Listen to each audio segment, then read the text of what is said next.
ক্যাপশনটা দিয়েছে ওনার মনের আশঙ্কা থেকে দিয়েছে। এটার কারণে কি ওদের সংসারটা ভেঙে গেল, এটা ওনার মনের একটা আশঙ্কা থেকে উনি ক্যাপশনটা দিয়েছে। আমি এটা নেগেটিভ কিছু দেখি। ওই ইন্টারভিউতেও আমি যেটা ক্ল্যারিফাই করেছি সেটা হচ্ছে যে আমি কখনো মামুনকে ওভাবে মানে মামুনের আশেপাশে আমি অনেক মানুষকে দেখেছি যাদের ইয়ে ছিল, জলুক দৃষ্টি ছিল মামুনকে কখনো।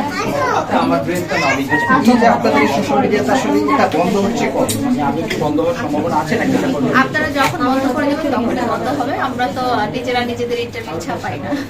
আপনি আপনারা নিজেও কিন্তু তার সাথে যে কোনো বিষয় বা যে কোনো বিষয় কেউ কোথায় ভাইরাল হলে আপনি সেটার ক্ষেত্রে জবাব দেন, কিন্তু আসলে এটা আদৌ কি বন্ধ হওয়ার সম্ভাবনা আছে? দুই দিক থেকে আমি মামুনকে একই প্রশ্ন করবো। মামুনও জবাব দেয় না। মামুন যখন আপনার গ্রামের বাড়িতে গিয়েছিলেন তখনও মামুন বলেছে যে আমাকে এমন ভাবে কোয়েশ্চেন করা হয়েছে, এইগুলো আসলে আমি বলতে চাই না। যেহেতু কোয়েশ্চেন করা হয়েছে তাই আমি বলে ফেলেছি। বাট এরপরে তো মামুন কোনো ইন্টারভিউ দেয়নি। এখন ধরেন আপনারা একটা মানুষকে আপনার ভালোবাসছেন, 4 বছর ধরে একসাথে আছেন, মানে রেসপেক্টের জায়গা থেকে আসলে শেষ কি বলবো? রেসপেক্টের জায়গা আমার কাছে অলওয়েজ থাকবে, শেষ দিন পর্যন্ত থাকবে।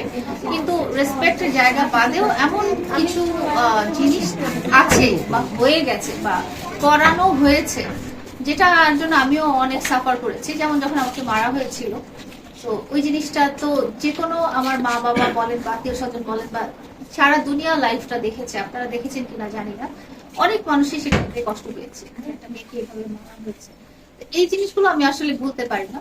আমার মনে এখনো খারাপ লাগে, কিন্তু তারপরেও যেটা হয়েছে যে মামুনের জায়গায় মামুন, মামুনের জায়গায় তো মামুন।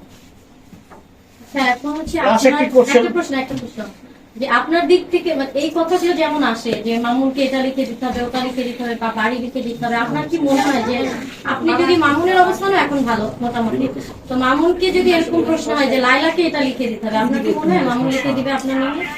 আমি কখনো আসলে ওর কাছে কখনো ম্যাটেরিয়ালিস্টিক জিনিস চাইনি আজ পর্যন্ত। বা আপনার মনে হয় যে ওর সাথে আপনি ছিলেন অনেক দিকে যে আবার চাওয়াটা দিবে কি দিবে না? অবশ্যই দিবে, ওর কাছে চাইলে অবশ্যই দিবে, কিন্তু আমি কখনো চাইনি আমার কাছে সম্পর্কের মধ্যে ম্যাটেরিয়ালিস্টিক। আপনি এই জিনিসগুলো নিয়ে থিঙ্ক করেন না যে কেন ওর দিক থেকে এই প্রশ্নগুলো আসে, আমার দিক থেকে তো এই প্রশ্নগুলো যায় না? আমি থিঙ্ক করি না। আমি যতক্ষণ আমরা দুজন ভালো আছি ততক্ষণ আমাদের এত কিছু চিন্তা করারই দরকার হয় না।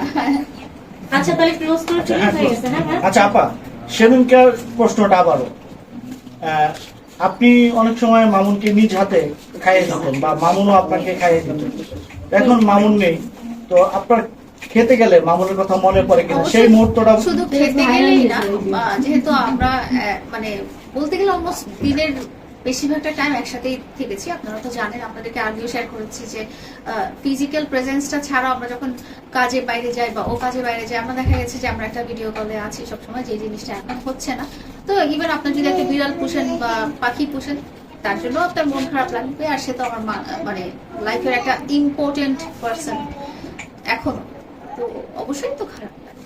মামুন চলে গেছে, আপনি আপনার বাসায়